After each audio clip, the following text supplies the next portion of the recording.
Bonjour à tous, je suis ravi de vous retrouver sur une nouvelle vidéo en votre compagnie. Aujourd'hui, un nouveau format que je voudrais, sur lequel je voudrais d'ailleurs que vous me disiez si c'est un format qui peut vous convenir. Une nouvelle série de vidéos qui vont s'intituler Si j'étais agent immobilier, une série de vidéos dans laquelle je vais interviewer, interroger, échanger régulièrement avec des entrepreneurs à succès, des experts dans leur domaine d'activité, qui sont des domaines qui ne sont pas des domaines de l'immobilier mais dont les compétences pourraient tout à fait être utiles à vous qui êtes conseiller immobilier. Donc, je trouve très intéressant de pouvoir passer 20 minutes, une demi-heure, pas plus, avec un expert de son domaine pour qu'il nous partage son expérience et ses astuces pour vous permettre de passer au niveau supérieur. Aujourd'hui, j'ai la chance d'être en compagnie de Dan Noël. Alors, pourquoi est-ce que Dan Noël est avec nous aujourd'hui? Dan Noël a écrit un article sur la plateforme LinkedIn au mois de décembre dernier qui s'intitule justement « Si j'étais agent immobilier ». Où Dan se pose la question, alors qu'il est expert dans son domaine et il va se présenter, où il nous explique un petit peu ce que lui ferait s'il était agent immobilier. Et j'ai trouvé très intéressant d'échanger du coup avec lui sur ce sujet et qu'il puisse vous donner un maximum de contenu qui puisse vous être utile. Salut Dan. Salut. Est-ce que tu peux te présenter pour les gens qui nous écoutent? Oui, donc je m'appelle Dan Noël, 43 ans bientôt, un accent suisse, donc si jamais c'est détecté par les gens qui vont regarder cette vidéo, donc suisse, dans la partie suisse romande, et puis pour faire pas trop long, mais en fait on pourrait me qualifier, ou on me qualifie souvent de serial entrepreneur. Je suis tombé dedans quand j'étais petit, avec ma famille également, qui sont pratiquement tous entrepreneurs. Et puis j'ai la chance, depuis un peu plus de 10 ans maintenant, d'avoir une mission de coach, formateur, accompagnateur de création d'entreprise, en fait, depuis l'idée jusqu'à la réalisation. Et je suis aussi un hyperactif du digital depuis tout petit. Et donc, j'ai lancé il y a à peu près 3 ans un projet qui s'appelle Starterland, qui est vraiment une agence, plus qu'une agence, en fait, une plateforme d'accompagnement des entrepreneurs au monde du digital et des réseaux sociaux pour maximiser les chances d'atteindre le succès avec leur projet. Bon, Dan ne le dira pas comme ça par humilité, mais il est excessivement présent et avec beaucoup de succès sur les réseaux sociaux. Je crois que tu as une chaîne YouTube qui fait dans les 5000 abonnés, c'est ça? Oui, alors ça a pris pas mal de temps, tu sais, à démarrer. C'est toujours comme ça, mais même une fois que le fait d'entraînement est là. Donc, oui, alors on a dépassé il y a quelques jours ou quelques web, 1 ou 2 semaines, les 5000. On arrive gentiment aux 6000. Donc, je continue avec beaucoup de plaisir à délivrer un maximum de valeur sur cette chaîne. Mais comme tu l'as dit, je suis présent sur toutes les plateformes LinkedIn, Instagram, Facebook, Vero, etc. J'en passe et des meilleurs. Donc, un peu hyperactif au sens général et du digital plus particulièrement. On vous mettra les liens pour aller suivre Dan, dont le contenu est toujours très, très pertinent. Et je vous mettrai les liens en bas de cette vidéo. Pour rentrer dans le vif du sujet, du coup, donc là, ici, tu interviens en tant qu'expert de la communication et du marketing digital et des réseaux sociaux. Il se trouve que je mène quelques réflexions avec mon ami Olivier Guerre, le formateur immobilier, avec lequel je travaille sur des réflexions sur ce que pourrait être l'avenir du métier de conseiller immobilier dans les 10 années à venir. Et forcément, les sujets du digital, du numérique, et cette fameuse ubérisation qu'on promet aux conseillers immobiliers, ce sont des vrais sujets sur lesquels on travaille, et les réseaux sociaux également. Donc, du coup, pour entrer dans le vif du sujet, dans ton article, en introduction, tu nous dis que le monde a changé, et notamment le monde du business a changé avec la digitalisation. Toi, tu as été du coup un acteur qui a vu ça de près. Qu'est-ce que tu peux nous en dire du coup? Oui, alors je crois que maintenant, s'il y a encore quelques personnes qui sont un peu romantiques, et on l'entend souvent, tu sais, c'était mieux avant et autres, je crois qu'il faut accepter qu'effectivement le monde a changé et que le retour en arrière, ça aura plus lieu. C'est-à-dire qu'on vit aujourd'hui carrément, le smartphone est devenu la télécommande de notre vie. Quand les gens sont réticents, je dis, mais quand est-ce que la dernière fois vous avez ouvert un bottin de téléphone? Tu as ce genre de choses. C'est devenu tellement commun on critique un peu parce que ça fait partie de nos vies. Et bien entendu, tous les domaines du business, alors tu parlais d'ubérisation, mais sans aller jusque-là, tous les domaines du business se font transformer de manière radicale par la digitalisation, le numérique, l'Internet au sens large. Et puis, dans le domaine de l'accompagnement des entrepreneurs que j'ai l'occasion de voir, qu'ils soient de l'immobilier ou pas, c'est vrai qu'on est passé en quelques temps, même si la Suisse est toujours un peu lente à l'entrée en vigueur, c'est toujours un peu comme ça. On dit des fois qu'on parle un peu lentement, ce qui n'est pas mon cas. Non, c'est sûr. Et puis, c'est vrai que on a peut-être cet effet d'entraînement chez nous, mais j'ai vu en quelques mois, une année, 2 ans maximum, vu que maintenant n'importe quel entrepreneur, quel que soit son projet, aujourd'hui, c'est devenu incontournable de passer par du digital, du numérique, et plus particulièrement les réseaux sociaux qui sont carrément presque aujourd'hui le mode de consommation usuel de l'Internet, puisque certaines personnes n'ont même plus vraiment de site au sens propre du terme. C'est vrai, c'est vrai. Aujourd'hui, on est quasiment en capacité de développer un business sans le moindre site Internet, avec une simple présence sur les réseaux sociaux et un bon personal branding. On va en parler d'ailleurs tout à l'heure. Donc, dans le cadre de ce monde qui a changé, tu mettais en avant le fait qu'il est d'autant plus difficile pour les entrepreneurs d'évoluer qu'ils sont parfois sur des marchés où ils peuvent être à tort portés par le marché lui-même. Ce que je veux dire pour les métiers de l'immobilier, c'est que parfois, un agent immobilier performe parce qu'il est porté par un marché, lui-même souvent dopé par des taux d'intérêt, par d'autres aspects, ce qui forcément ne nous donne pas forcément toujours toutes les clés et toutes les envies de se remettre en question. Et c'est d'autant plus prégnant dans l'immobilier. Je pense que c'est probablement, comme tu le dis, très présent dans l'immobilier, mais je crois qu'on peut faire cette analyse au sens plus large de l'entrepreneuriat.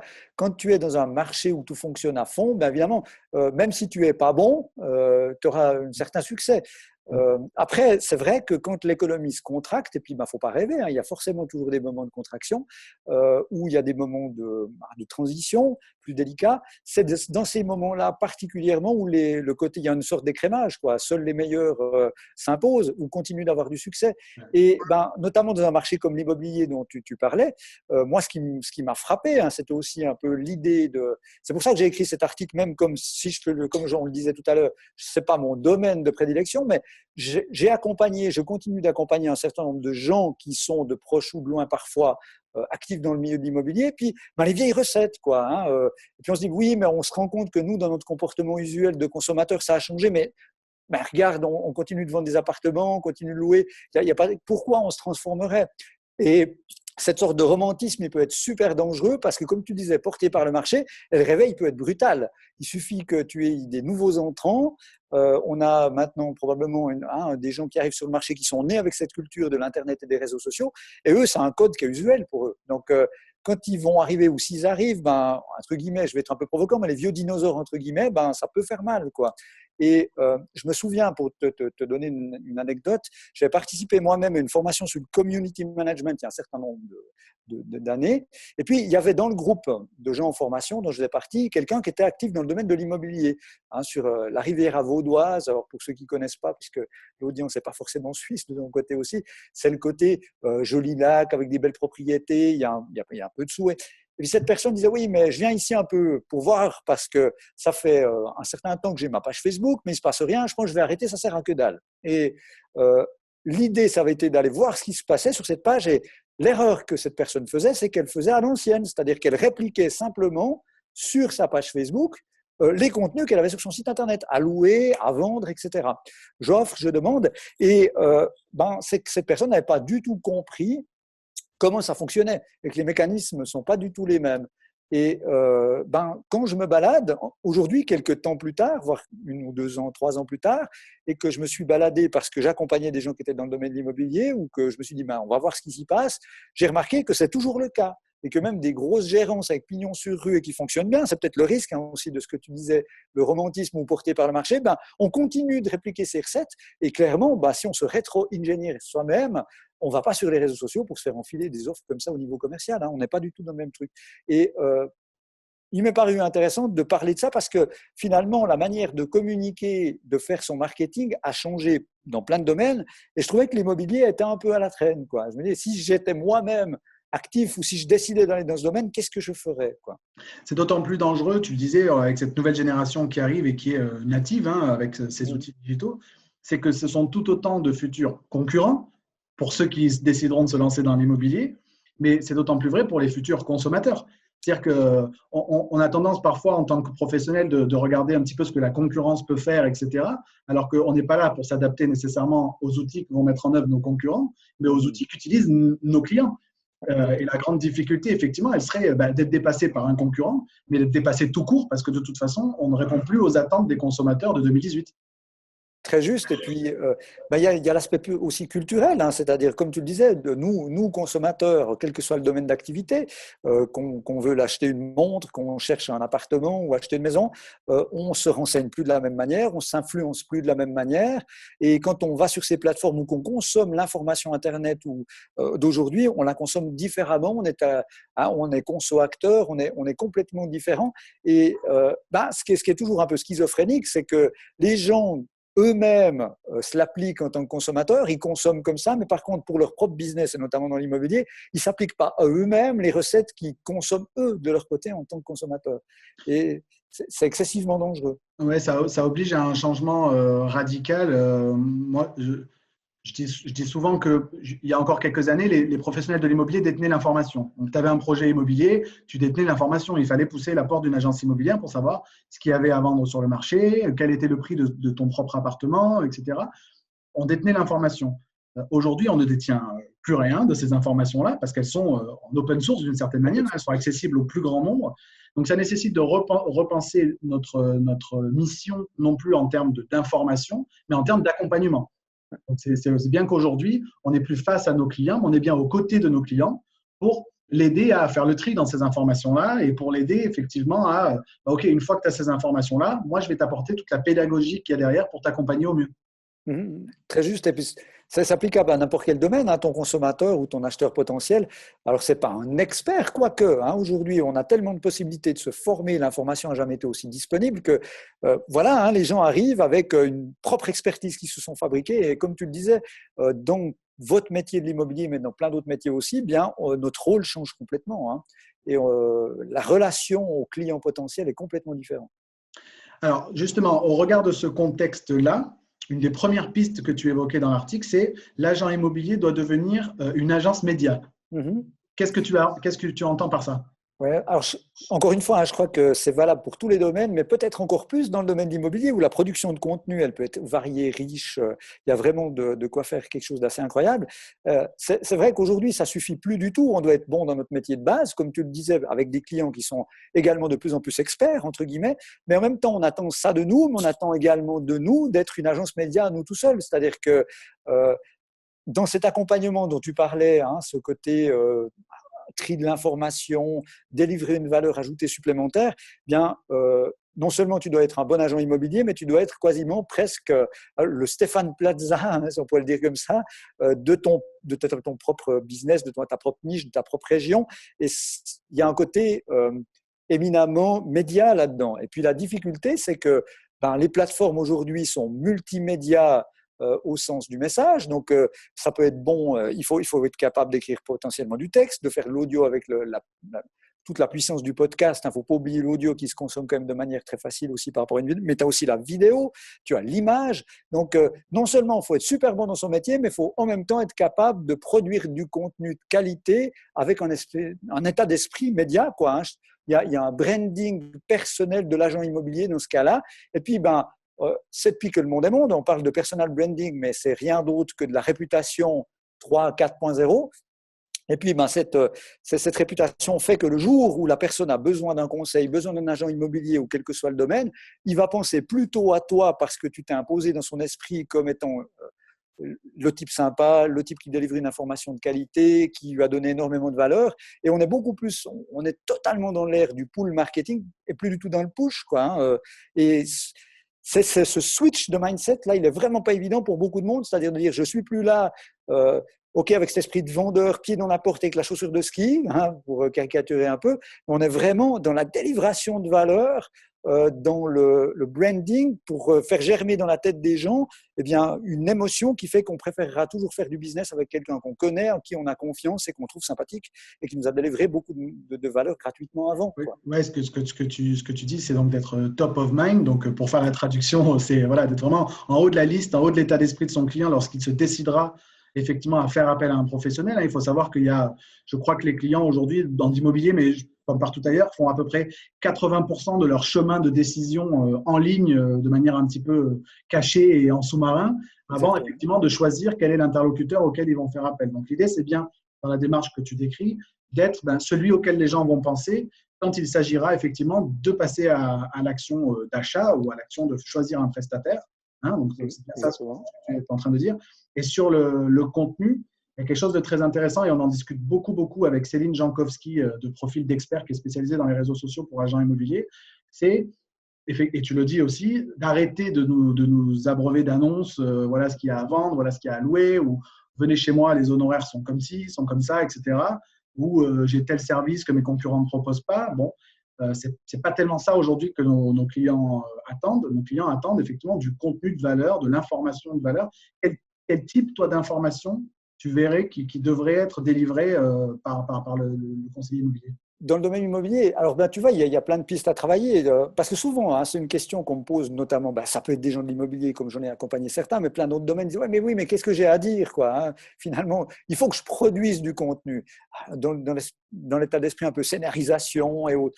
Et finalement, quelque part, il y a déjà une richesse de production de contenu potentiel qui est énorme, juste dans le fait de documenter, hein, de faire ce que tu fais tous les jours, ce que fait un agent immobilier tous les jours, de le documenter, de montrer ce qu'il fait, comment, de délivrer de la valeur au travers de conseils, de trucs et astuces. Pourquoi pas, hein, il n'y a qu'à voir le succès des émissions immobilières à la télévision. Hein, donc alors après, chacun le fait avec son authenticité, son profil. Certains, c'est l'humour, d'autres, ça peut être l'expertise, d'autres, ça peut être le côté un peu poche, comme ça, un peu glamour. Tout dépend en fait du segment dans lequel tu es et le type de clientèle. Est-ce que tu aimes faire comme type de production de contenu? Mais l'idée, c'est vraiment de se dire qu'est-ce que je peux faire de manière authentique pour délivrer de la valeur au client. Alors, ça peut être de l'éduquer, tutoriels, trucs et astuces. Ça peut être de le distraire, ça peut être de lui faire découvrir peut-être un quartier, une région. Donc, il y a vraiment un côté aussi, parce qu'on pense très souvent, c'est très, très petit en se disant, voilà, moi je suis agent immobilier, voilà, je vais parler d'immobilier à proprement parler, mais les gens peuvent rayonner un peu autour. Hein. Moi, j'imagine que si je devais m'établir notamment dans une nouvelle région, puis que si je devais suivre quelqu'un euh, qui avait une chaîne YouTube, qui donnerait de l'information sur d'autres plateformes et qui non seulement peut-être en deuxième rideau me proposerait ou montrerait des super appartements, mais quelqu'un qui me dirait quels sont les bons quartiers, quelles sont les régions à la mode, les restaurants sympas, qu'interviewerait des personnalités locales, pourquoi pas, hein, de vraiment devenir un peu comme ça l'espèce de maire numérique et puis ou de city manager numérique. Et le truc qui est assez génial, c'est que jusqu'à il n'y a pas très longtemps, si tu devais faire ça, il fallait être Stéphane Plaza, c'est-à-dire d'avoir accès à une chaîne de télé, d'avoir un producteur. Aujourd'hui, il te suffit d'un smartphone, d'avoir une intention, d'avoir envie de le faire, d'un peu de talent. Il faut choisir le mode d'expression qui te convient aussi, dans lequel tu es à l'aise. Et à partir de ce moment-là, tu peux t'exprimer dans 10 minutes, quoi. Et ça, c'est unique. Hein, on vit une époque assez formidable. Il y a plein de trucs dans notre époque qui sont vraiment catastrophiques. Mais ça, c'est incroyable. Et probablement que dans quelques décennies, quelques siècles autres, on reparlera de notre époque en disant c'est l'époque où ça a été inventé, tu vois. Et ça, c'est un truc que parfois les gens ont peine à comprendre et de franchir le pas. Et ne serait-ce que de documenter son parcours. Quelqu'un qui se dit tiens, je vais devenir agent immobilier ou je vais vous montrer ce que c'est que d'être un agent immobilier. Hein, tu parles l'aspect vlog. Il y a des milliers d'idées de production de contenu. À partir du moment où tu le fais bien, avec plaisir, parce que le fun doit être présent, avec un minimum de talent quand même, et puis que ça intéresse les gens. Mais si effectivement, comme tu le disais, les gens restent bloqués sur le mindset, oui, mais voilà, je vous montre des objets et chez moi c'est moins cher, et que tu es vraiment sur le côté purement commercial, ça ne marchera jamais, quoi. Donc, tous les gens qui disent j'ai essayé de faire un truc, les pubs Facebook, ça ne marche pas, c'est parce qu'ils l'ont fait mal, quoi, simplement. Hein, il n'y a pas de meilleur rendement publicitaire que Facebook Ads actuellement, mais c'est simplement que les gens ne le font pas bien. C'est ce qui est hyper intéressant, et ça pour les gens qui nous écoutent, c'est vraiment un truc à retenir, c'est que il ne faut pas qu'on imagine les réseaux sociaux comme ce sont des outils qui nous permettent de rentrer en contact à un instant T avec quelqu'un à l'autre bout du monde, que pour autant notre communication doit être hyper globale. Et on fait un métier qui est tellement un métier de proximité, d'hyper proximité, que les réseaux sociaux, si on le souhaite, ne peuvent être qu'un simple vecteur de cette hyper proximité-là. Et on a tout intérêt, alors qu'on a des outils qui nous permettent de raisonner vraiment à une échelle mondiale, rien ne nous empêche d'être un acteur incontournable de notre quartier. Bien sûr. Et que ce soit effectivement à la manière d'une vidéo, d'un texte, d'un blog, autour des commerçants, autour des musées, des monuments, enfin peu importe la manière dont on veut le voir, des écoles, des transports en commun, enfin peu importe. Personnalité locale, tu vois, tu peux tout imaginer. Les réseaux sociaux, finalement, peuvent être un formidable vecteur d'hyper-proximité. Et ça, on n'y pense pas forcément toujours parce qu'on raisonne toujours en se disant je lance la bouteille à la mer, il y a peut-être quelqu'un à Strasbourg qui va m'entendre. Ouais. Je dis Strasbourg parce que je suis à 1200 km de Strasbourg. Mais voilà, Donc, ça peut être aussi un outil qui nous permet d'asseoir une présence hyper locale. Et tu le dis dans l'article, la publicité Facebook, pour ça, par ses capacités de ciblage précis, c'est une formidable opportunité. Ouais, c'est un outil unique. Hein. Moi qui ai commencé le marketing dans un grand groupe Nestlé, pour ne pas le citer, il y a à peu près 20 ans, c'est vrai qu'à l'époque, nous, quand on devait cibler des offres, c'était des critères tout à fait bateaux, hein, socio-démo, puis encore, si on avait de la chance, puis ça coûtait hyper cher, quoi. Puis c'était pas précis. Aujourd'hui, il y a une plateforme publicitaire comme Facebook Ads ou Instagram liée. C'est incroyable ce que tu peux segmenter. Alors ça peut, comme on entend parler en ce moment beaucoup, être hyper négatif quand c'est fait dans le dos des gens avec une intention mauvaise. Par contre, comme tu le citais aussi à l'instant, si on réfléchit dans des micro-communautés, hein, micro-locales, moi, j'ai mes bureaux en ville, mais par contre, j'habite dans un endroit qui s'appelle le Val de Travers, c'est la vallée de l'Absinthe, c'est vraiment très rural. Mais ce qui est incroyable, il y a quelques pages Facebook, quelques groupes qui ont un succès phénoménal, mais ils sont hyper locaux. Alors, les gens me diront, ouais, c'est dommage parce que ça détruit du tissu social, il suffirait d'aller toquer à la porte de la voisine, mais les gens le font de moins en moins. Et toquer à la porte de la voisine, ça peut être une conséquence de cette connue ou rencontrer ou dialoguer sur un réseau social tel que Facebook ou un autre. Et on sous-estime beaucoup parce qu'effectivement, comme tu le disais, on se dit oui, ça me donne une couverture immense si je veux faire un spread de messages énorme parce que j'ai une cible de clientèle internationale et tout. Et puis, ceux qui ne se retrouvent pas dans ce modèle disent ouais, mais alors c'est pas pour moi. Hein, je suis la boulangerie du coin, je suis pâtissier, aucun intérêt. Au contraire, hein, un boulanger-pâtissier qui serait super actif sur Instagram, pour prendre un autre exemple que l'immobilier, et qui aurait une page extraordinaire où il donnerait envie, et tu vois, avec des trucs alléchants, le menu du jour, à un échelon micro-local, le type, ça lui donne une possibilité de communiquer d'humain à humain avec des critères de ciblage incroyables, et ça dans un micro-marché presque quasiment par numéro postal, quoi. Et en croisant avec des données socio-démo, mais aussi d'intérêt, c'est absolument phénoménal, quoi. Et je trouve que c'est dingue que les gens n'en profitent pas, dans le bon sens du terme. Et puis c'est dommage parce que dans les actions de prospection des conseillers immobiliers, moi j'entends beaucoup de conseillers en formation qui me disent oui, mais telle technique ou telle méthode de prospection, elle est intrusive. C'est un vrai sujet, moi, qui revient très souvent, c'est de dire la démarche commerciale, elle peut paraître intrusive. Et finalement, les réseaux sociaux bien faits, là encore, peuvent être un formidable outil pour, de manière éthique et bienveillante, apporter de la valeur à un client potentiel qui, du coup, quand tu parlais de push et de pull, hein, qui, du coup, attire le client à soi plutôt que d'aller soi-même le chercher.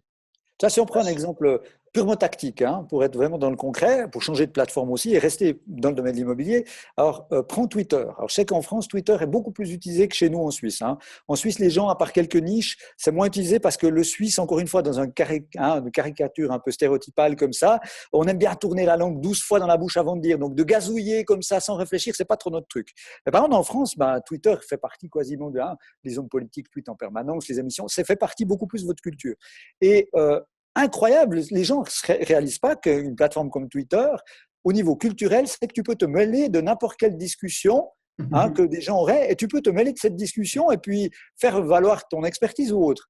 Et dans un cas comme celui-là, t'imagines que si tu faisais, en tant qu'agent immobilier, une sorte de monitoring par rapport à ce qui se dit, par rapport à des hashtags dans une région ou autre, ou sur Instagram pour prendre une autre plateforme, et que tu vois ce qui se dit, d'un coup, tu as des gens qui disent « Tiens, quelqu'un ne connaîtrait pas un bon tuyau pour un bon quartier ou autre », toi, agent immobilier, spécialiste du domaine, tu te grèves sur la discussion. Alors évidemment, si tu arrives et que tu dis avec tes gros sabots, ouais, j'ai des apparts à vous louer, il n'y a pas de problème, c'est foutu, pied dans la porte avec la chaussure de ski. Par contre, si tu délivres vraiment une valeur avec authenticité et bienveillance, et que tu le fais, et que les gens en retirent quelque chose de positif, une information de qualité, un truc et astuce, de la valeur, une fois de plus, tu vas installer une relation authentique. Et c'est clair que le jour où ils ont besoin de trouver quelqu'un, ils vont penser à toi parce que forcément, tu auras démontré ton expertise, tu auras délivré de la valeur gratuitement. Et c'est purement tactique, le fait de pouvoir se mêler comme ça d'une discussion micro-locale par rapport à une question, par rapport à ton domaine d'expertise qui serait l'immobilier, ça c'est unique une fois de plus. Ça n'a pas existé avant les réseaux sociaux. Et dans une plateforme telle que Twitter, ça se fait. Si tu le fais avec Instagram, imagine, sur la base d'une recherche rayon géographique, tu identifies des influenceurs, des micro-influenceurs, pas des gens qui se font payer ou autres. Et ces gens-là, pourquoi pas les interviewer, dire quel est votre quartier, et tout ça, ça donne de nouveau, une fois de plus, des magnifiques opportunités de délivrer de la valeur, de créer du contenu avec authenticité, bienveillance. Alors évidemment, derrière se cachera peut-être un objectif commercial, mais en deuxième rideau. Je crois que c'est toute la difficulté, c'est ce changement de mindset, se dire, on est beaucoup moins dans le push-vente, il faut l'oublier, ça ne fonctionne pas, mais se dire, ben voilà, je vais délivrer de la valeur, créer quelque chose dans la co-création avec les gens et je dirais indirectement, à un moment donné, je vais récolter les fruits. Donner 10 fois pour recevoir peut-être une fois ou oser demander quelque chose la 11e ou 12e fois. C'est ça. Puis pour revenir sur une notion que tu as abordée un petit peu tout à l'heure, la notion de personal branding. Est-ce que tu peux nous en dire un petit peu plus sur ce que c'est pour les gens qui ne seraient pas avertis, et il y en a, surtout parmi les conseillers immobiliers, et surtout, comment est-ce qu'ils pourraient développer un branding fort qui attire les clients à eux, peut-être en faisant le lien avec la plateforme Instagram, parce que je sais que tu es assez actif sur Instagram, et puis que tu es un amoureux de la photo aussi. Oui. Et je pense qu'autour de la photo, il y a beaucoup de choses qu'on pourrait faire en tant que conseiller immobilier, à la fois sur la partie branding et sur le contenu. Ouais, alors je crois que, comme on le disait, je crois tout à l'heure, ou quand on préparait l'interview ensemble off, c'est vrai que personal branding, c'est un gros mot, c'est un mode, mais ce n'est que de la réputation. Alors la différence, c'est qu'aujourd'hui, la vie privée, elle existe de moins en moins, quoi qu'on en veuille. Et de toute façon, quoi que tu fasses, tu auras une identité numérique. Cette identité numérique, soit elle est accidentelle, c'est-à-dire que voilà, tu vas communiquer parce que tout le monde a peut-être un profil à gauche ou à droite, il n'y a pas vraiment. Donc, tu vas hériter d'une certaine image, ou alors elle peut être beaucoup plus, et c'est ce que je suggérais, intentionnelle. Et le côté intentionnel, c'est de se dire, c'est pas tricher, c'est rester soi-même dans son authenticité. En fait, en tant que personnage, tu as un prisme comme ça, et bien de choisir, tu vas pas livrer toute ta vie, mais c'est de se dire, qui c'est que je veux être, quelle est l'image que je veux renvoyer, tout en restant toi-même authentique, encore une fois. Et par rapport à ça, tu vas non pas avoir une image accidentelle, mais intentionnelle. Qu'est-ce que je vais faire? Comment je vais communiquer? Alors, une marque, une personne, elle a une identité, j'ai une voix, j'ai un rythme, j'ai une manière de bouger, j'ai un look. Une entreprise, elle va avoir une identité. Quand on est conseiller immobilier dans un métier comme celui-là, on a une identité à soi tout seul. Oui. Et les gens ont beaucoup plus de facilité à s'attacher à une personne plutôt qu'à un logo. Et même si tu as une agence immobilière, on va s'attacher à la personne humaine, ou les humains qui créent cette entreprise ou cette marque. Et les outils aujourd'hui des réseaux sociaux sont des fantastiques outils pour développer ce personal branding ou cette identité numérique. À partir du moment où elle est intentionnelle, tu vas choisir les canaux, tu vas choisir l'angle, tu vas décider d'ouvrir, pas complètement, partie de ta vie privée, et ça va donner des aspérités à une image, montrer de qui tu es, te rendre likable, et à ce moment-là, évidemment, ça peut créer un effet émotionnel de relation potentielle avec toi. Le tout, c'est une fois de plus de rester authentique. Si c'est fabriqué ou trop fabriqué, ça se sent immédiatement. Il ne faut pas être une personne qu'on n'est pas. Le masque tombe très rapidement et savoir où on veut s'arrêter. Typiquement, moi, tu le disais tout à l'heure, et ceux qui me suivraient, c'est vrai que je suis très présent sur plein de réseaux. Ça peut être de l'Instagram, ça peut être du LinkedIn, mais avec respecter chaque fois la culture de la plateforme, bien entendu. Mais d'un autre côté, il y a des limites. Moi, j'ai une épouse qui, pour des raisons qui lui appartiennent, m'a dit « Tu fais comme tu veux, je te laisse rouler dans ton truc, mais il y a 2 règles qui sont infranchissables, c'est je veux pas apparaître, ou c'est moi qui déciderai quand, et je veux pas qu'on voit chez nous. » C'est tout. Ou alors, c'est pour ça que mes vidéos ont un côté un peu flouté. Je le fais dans un endroit chez moi qui est un espace que je dédie à ça. À partir du moment où tu te fixes ça, il y a d'autres personnes qui ouvrent beaucoup plus, qui montent leurs enfants. Alors, je ne suis pas forcément non plus partisan. C'est beaucoup des Américains qui font ça. C'est une question culturelle une fois de plus. Mais le personal branding, c'est vraiment d'affirmer une expertise, une compétence, mais également une personnalité, des aspérités de l'individu qui fait que tu deviens un personnage, ce que tu es dans la vraie vie et que tu véhicules au niveau numérique et qui va ensuite servir ton objectif, servir ton authenticité pour que tu puisses avoir du succès avec ton business, s'agit-il d'immobilier ou d'autre chose. Là, c'est là encore, là, pour les gens qui nous écoutent, moi j'insiste énormément là-dessus en formation, c'est vous que les clients achètent. Enfin, j'ai du mal à le dire autrement, et à la limite, je trouve que c'est une super nouvelle, parce que quel que soit le réseau ou l'enseigne qui est au-dessus de votre tête, quels que soient les outils ou les services que vous pourriez avoir de plus ou de moins que les autres, à la fin, c'est toujours vous, votre personnalité, votre authenticité, votre détermination, vos qualités intrinsèques en tant que personne que vos clients vont acheter. On est dans une relation qui est beaucoup trop intimiste quand ça touche à l'immobilier, pour que les gens n'achètent pas la qualité de la relation, plus encore que tout le reste. Et donc, finalement, quelle formidable opportunité que de se mettre en avant tel qu'on est, parce que finalement, c'est ça que les gens achètent. Ouais, 200% d'accord avec toi. Et puis, oui, comme tu le disais, hein, une transaction immobilière, un achat immobilier, c'est quand même pas rien. Et comme tu le dis, il y a vraiment un attachement fort émotionnel. La relation est tellement importante. Et je crois que tu disais un truc qui est effectivement plein de bon sens. Et je trouve que ça va vraiment dans le sens du message que j'aime bien faire passer. C'est que, OK, je suis agent immobilier, j'ai des objets, je suis hein, donc le quoi, tout le monde l'a. Par contre, ce que beaucoup moins de gens ont, ou en tout cas ne le véhiculent pas bien, c'est le pourquoi. Pourquoi ces gens ont choisi ce métier-là? Et puis, pour revenir sur l'exemple que je te citais tout à l'heure, donc par rapport à cette dame qui disait ma page Facebook ne fonctionne pas, si tu veux, à la fin de toute cette démarche, c'est que elle a accepté de revoir complètement son approche ou sa stratégie, et on est reparti avec elle de zéro, en disant mais pourquoi vous le faites ce métier d'immobilier? Qu'est-ce qui vous anime? Qu'est-ce qui vous donne envie de vous lever tous les matins puis de se dire c'est pas un job, c'est plus que ça? Et elle était vraiment habitée. Moi j'aime bien le terme de whyology de Simon Sinek. Sa whyology, c'était de dire moi j'adore promouvoir un certain style d'univers d'habitation. Elle, c'était le côté, tu sais, design nordique, parce qu'il y avait plein de valeurs et de modes de vie qui s'attachaient derrière. Et deuxième raison, moi, ma raison d'être en tant qu'agent immobilier, c'est d'aider les gens à changer de vie, à aller s'établir ailleurs et qu'ils se sentent le mieux possible, et de trouver des solutions avec eux et pour eux. Et partant de là, elle a réorienté complètement sa présence en personal branding, complètement sa présence sur les réseaux sociaux en termes de pages pour véhiculer, donner de la valeur, expliquer pourquoi elle aimait ça, et ça a complètement explosé au niveau de la fréquentation de ses pages. Et elle partait d'un principe où elle disait personne ne m'a jamais demandé un objet immobilier via ces pages, à un certain nombre de gens qui revenaient vers elle en disant c'est avec vous que j'ai envie de travailler. Est-ce que vous pouvez me trouver des intérieurs qui correspondent à ça et qui vont dans le sens de votre pourquoi? Et là, ça a complètement changé. Et d'un coup, elle est revenue en disant mais mon Dieu, mais ça marche vraiment, quoi. C'est incroyable. Pourquoi je ne l'ai pas fait avant? C'est une notion qui est fondamentale et qui est formidable parce que quand on affiche effectivement sa raison d'être de conseiller immobilier, on est forcément en connexion sur un plus haut niveau, un niveau beaucoup plus profond avec les personnes qui est sur le plan des valeurs. Et dès qu'on est en adéquation avec les valeurs de nos clients, qu'importe les outils, qu'importe la méthode, etc., les gens ils veulent travailler avec vous parce qu'ils savent qu'ils partagent des valeurs avec vous. Donc, j'insiste toujours sur le fait de déterminer pourquoi est-ce que vous êtes conseiller immobilier. Donc, c'est l'objet de la vidéo que j'ai publiée il y a 2 jours. Et Dan, une de ses vidéos les plus célèbres, c'est effectivement cette vidéo sur la whyology, donc sur son why, son pourquoi.